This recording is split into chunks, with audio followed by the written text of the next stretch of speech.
Welcome to Foreign Affairs Focus. I'm Jonathan Tepperman, Managing Editor of Foreign Affairs. It's our great pleasure and honor to have with us today a Nobel Prize-winning economist as well as a foreign affairs author, Michael Spence. Michael, thank you for joining us. Michael is the author of The Next Convergence, The Future of Economic Growth in a Multi-Speed World. Michael, to listen to Occupy Wall Street, or the Tea Partiers for that matter, the problem with the U.S. economy today is one of two things. It's either government spending or it's Wall Street. Now, you in both your piece for Foreign Affairs and in your book argue that the problems are much deeper and are structural, have to do with the divergence between economic growth and employment. Tell me about that. Well, I think it's really all of the above. I mean, I think there's a loss of confidence in the elites. There's a feeling that in multiple dimensions, the system stacked against people in sort of lower middle education and income range. It's probably Wall Street's excesses and underestimates of the speed with which the deficit would become a problem because of slow growth and a huge employment challenge. An employment challenge that you suggest comes from globalization. In part, yeah. I mean, there's no question that we've had headwinds in terms of labor-saving technology, but I don't think that explains the patterns that we actually see, in particular the declines in manufacturing. And so I think there's a large set of emerging economies moving up the value-added chains, and jobs are moving around the world at high speed. I think we should pay attention to it.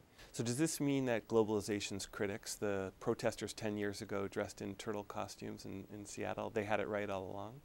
No, I don't think that's quite right. I mean, I think if we're going to buy into globalization in its current form, the patterns are shifting relative to the first 50 years after World War II.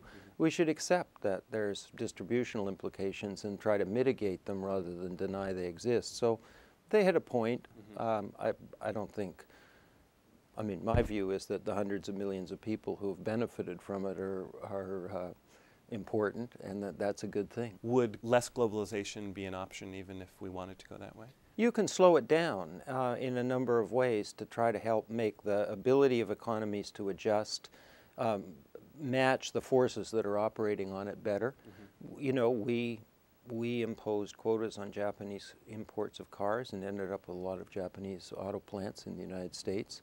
I don't think we view that with hindsight as a bad strategy, but it was, fiddling around with the speed with which and the locations of economic activity. Now, one of the implications of your focus on globalization is that the two main solutions being mooted in Washington today, either slashes in government spending or greater stimulus, aren't going to do the trick. No, I mean, we actually have two problems, right?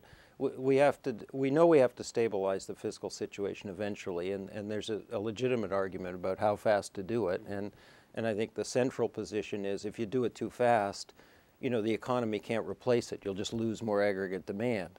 And so I think that's right. You need a sensible time path. And then the rest of it is, a set of investments and reforms that are designed to restore a sustainable pattern of growth.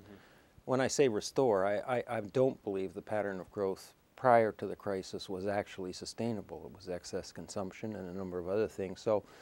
So the hard problem for the people in Washington is to try to tackle both. Well, so tell us a bit more about the latter part. What should Obama be doing?